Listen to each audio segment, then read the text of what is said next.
يعني قريتي متى دخايا جملي ومتى محمد بفرسة متى كسي وكما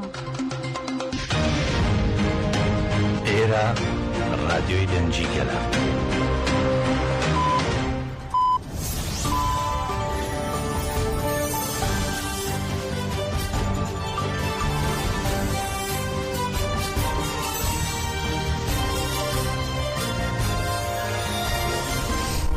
ئەم کاتتان باش بیسەرانی هێژە لە ناوەندی هەواڵەکانی رادیۆ دەنگی گەل بە یارمەتی هەوکارانم گەشتی هەواڵەکانی ئەمڕۆ دووشەمبە 3 فێڤریوەری 2025 سان پێشکەش دەکەین.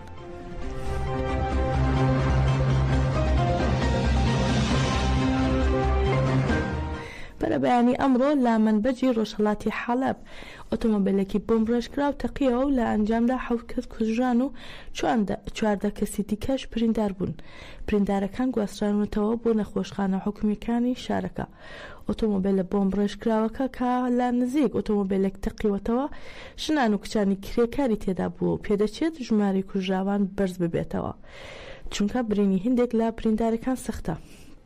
جێ ئاماژەیە سەرەتای ئەم هەفتەیەش ئۆتۆمۆبیلێکی بۆمب ڕێژکراو لە ناوەندی شاری منبەج تەقیەوە و بەهۆیەوە 3 هاوڵاتی مەدەنی گیانیان لەدەستدا و 6 هاوڵاتی دیکەش بریندار بوون.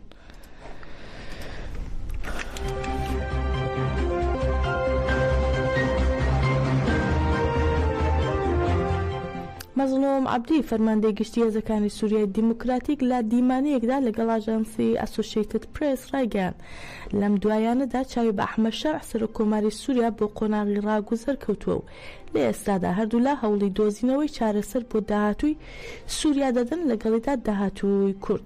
عەبدی باسی لەوەش کردووە سەردانی بەرپرسانی هەسەدا بۆ دیماشق بەردەوام دەبێت لە پێناو گەیشتن با لێک تێگەیشتن لەگەڵ دەسەڵاتدارە نوێکان. هەروەها ئاشکرایشی کردووە ئەندامانی هاوپەیمانی نێودەوڵەتی دژی داعش وەک ئەمریکا، بریتانیا و فەڕەنسا نێوەنگیری بۆ هەسەدە و دەسەڵاتدارانی دیمەشق دەکەن. عەبدی وتیشی ئێمە دەمانەوێت سووریا دەوڵەتێکی یەکپارچە بێت و خاوەنی حکوومەتێکی ناوەندی بێت لە دیمەشق. ڕوونشی دەکاتەوە کوردانی سووریا نایانەوێت لە وڵاتەکە جیا ببنەوە یاخود هاوشێوەی هەرێمی کوردستان حکوومەت و پەرلەمانی سربەخۆ دابەمەزرێنن.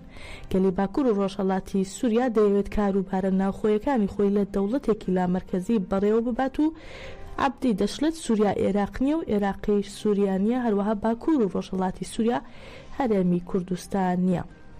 هەروەها عەبدی لەبارەی هەڵوەشانەوەی هەسەدا ئاماژە بەوە دەکات و دەڵێت دەمانەوێت هەسەدا ببێتە بەشێک لە وەزارەتی بەرگری و بەشێکی استراتیجی بەرگری سووریا و لەو بارەیەشەوە پێشنیازێکمان ئاراستەی دیمەشق کردووە و چاوەڕێی وەڵامین.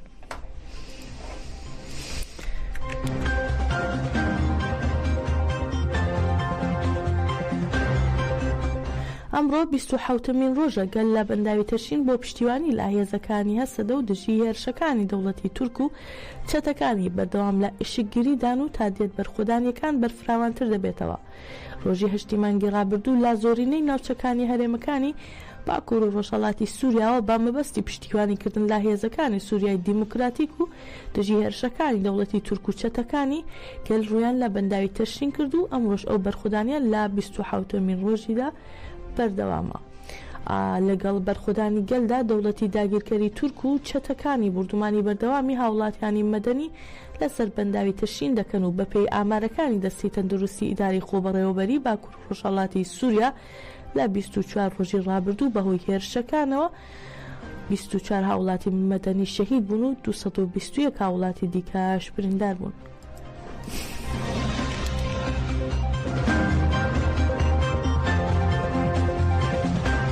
هەروەها کاردانەوەکان بەرامبەر کۆمەڵکوژی و هێرشەکانی دەوڵەتی تورک بۆ سەر هەرێمەکانی باکوور و ڕۆژهەڵاتی سووریا بەردەوامە و لەو چوارچێوەیەدا ڕێپێوانێکی جەماوەری لە شاری سرین بە بەشداری هەزاران کەس لە دانیشتوانی کانتۆنی فورات بەڕێوە چوو. لە ڕێپێوانەکەی شاری سریندا حەمدان ئەلعەبد هاوسەرۆکی ئەنجومەنی بەڕێوەبەری باکوور و ڕۆژهەڵاتی سووریا باسی لە هێرشەکانی دەوڵەتی تورک کرد و وتی توشمن دەیەوێت پرۆژەی نەتەوەی دیموکراتیک لە ناو ببات و لە نێوان عەرەب و کورد ناکۆکی دروست بکات. هەروەها حازم حەمدان ئەندامی کۆمیتە لەسەر ناوی خەڵکی سرین قسەی کردووتی ئامانج لەم هێرشانە خەڵکردنی گەلی باکوور و ڕۆژهەڵاتی سووریا و زیندووکردنەوەی چەتەکانی داعشە لە ناوچەکەدا.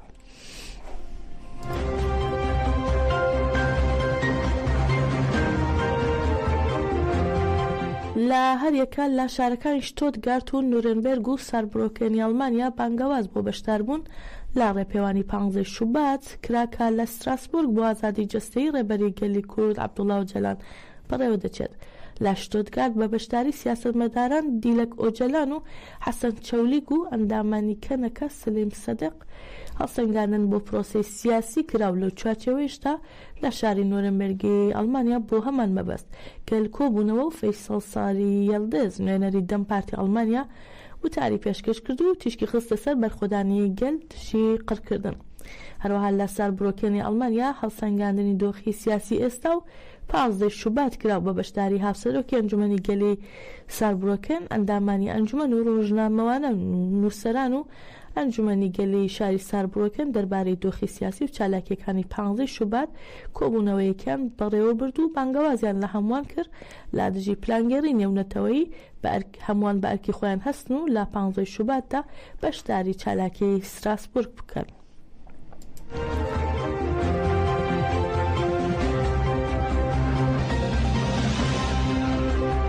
پێکهاتەکانی کۆنفدراسیۆنی کۆمەڵگە کوردستانیەکان ناسراو بە کۆنمەد و فدراسیۆنی کۆمەڵگە دیموکراتیکە کوردستانیەکان فەجە دەکە کاوەی ئەڵمانیا بانگەوازیان کرد بۆ بەشداربوون لە ڕێپێوانی ستراسبورگ بۆ ئازادی ڕێبەرۆ جەلان.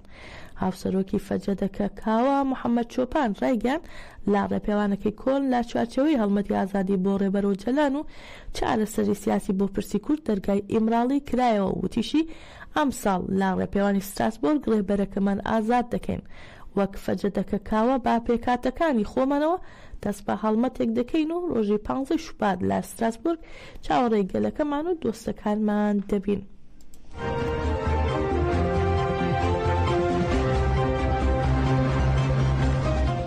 فەرماندەی گشتی یە پەژە ڕایگەان هەوڵ دەدرێت لە حکوومەتی نوێی سووریا لەو چەتانی ناسنامی خۆیان گۆڕیوە دەوڵەت تا بمەزرێت.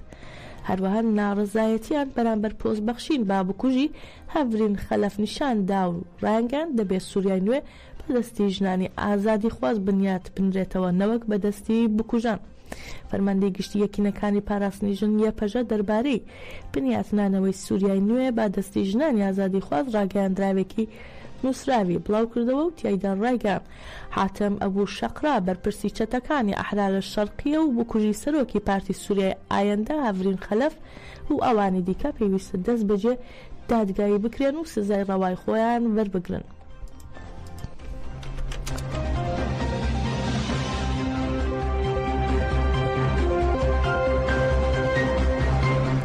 با بەشداری ژنانی گوندەکانی دەوروبەری قەندیل و بە دەست پێشخەری ئەنجومەنی گەلی بناری قەندیل لە گوندی کۆزینە با پیشاندانی سەمفۆزیۆنێک 19 ساڵیادی ڤیانجاف لە بناری قەندیل باشگۆیەوە یادی کرایەوە. لە مەراسمەکەدا باس لە ژیان و تێکۆشانی شەید ڤیان کراو هەروەها ڕایگەان چالاکیەکەی شەید ویان وەڵامێک بوو بۆ هەموو داگیرکەران. جێ ئاماژەی شەهید لەیلا والی حسەین ناسراو بە ڤیانجاف یا ڤیان سۆران لە ساڵی 1970 لە سلێمانی لەدایک بوو لە ساڵی 1990 بەشداری ڕێزەکانی گەریلاکانی ئازادی کوردستان دەکات و لا منداڵیەوە هەستی بازوڵ مستەمی سیستەمی کۆمەڵایەتی کردووە و بە پێیپەسەند نەکراوە. هەر بۆیە هەمیشە ڕوبەڕووی ئەو ئەقڵیەتە کۆنە پارێزە بووتەوە کە ژنی بێ ئیرادە کردووە.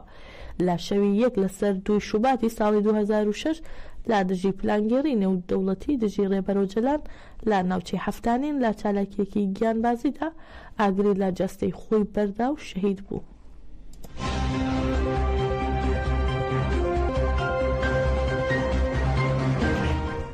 هەروەها لە سلێمانی باشکۆوە یادی 19 ساڵی چالاکیە فیداییەکەی ژنا تێکۆشەر و شۆڕژگەر شەهید ڤیان سۆران لەسەر مەزارەکەی بەرز ڕاگیرا و دووپاتیان کردەوە لەسەر هێڵی تێکۆشانی شەهید ڤیان و لە دژی خیانەت مێژووی ئازادی گەلان با خوێنی شەهیدان دەنووسینەوە.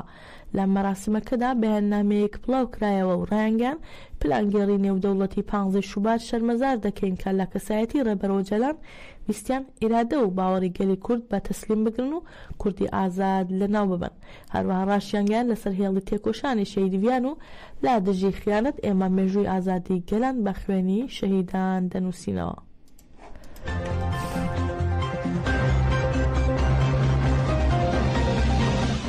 هەر لە سلێمانی ژنانی ڕۆژنامەنووسی ڕاگەیاندنی ئازاد لە باشووری کوردستان سەردانی خێمەی مانگرتووانیان کرد کە لە بەردەم بیناینەتەوەی گرتوەکان لە شاری سلێمانی لە مانگرتندان. لە سەردانەکەیاندا ژنانی ڕۆژنامەنووس پشتیوانی خۆیان بۆ مانگرتنی مامۆستایان دەربڕی و ستایشی ئیرادە و خۆڕاگیری و هەڵویستی مامۆستایانیان کرد، بەتایبەت ژنانی مانگرتوو لە ناو چالاکیەکەدا کە ماوەی 6 ڕۆژە مانیان لە خواردن گرتووە لا دژی دواخستن و فەوتاندنی موچەکانیان.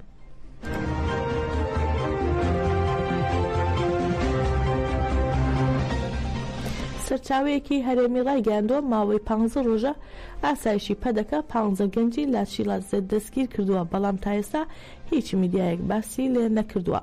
خێزانەکانیان لەژێر هەڕەشە و فشاری ئاسایشدا نەیانتوانیوە ئاشکرای بکەن و زانیاری با ڕاگەاندنەکان بدەن.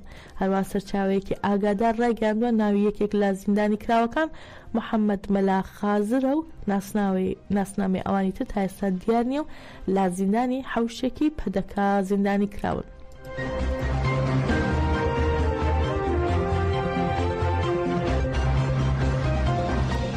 ئارمان شادیوەند چالاکوانی ژینگە پارێزی خەڵکی دەڕەشاری سەر بە شاری ئیلام لەلایەن دەستگای دادوەری کۆماری ئیسلامیەوە بە 24 مانگ زیندانی تازیری سزا درراوە. ئەم چالاکوانە لەلایەن لقی دوی دادگای ئینقلابی ئیلامەوە بە تۆمەتی پرۆپەکەندا دژی ڕژێن بە 8 مانگ زیندانی و بە تۆمەتی سوکایەتی با خامنەی بە 16 مانگ زیندانی تازیری سزا درراوە.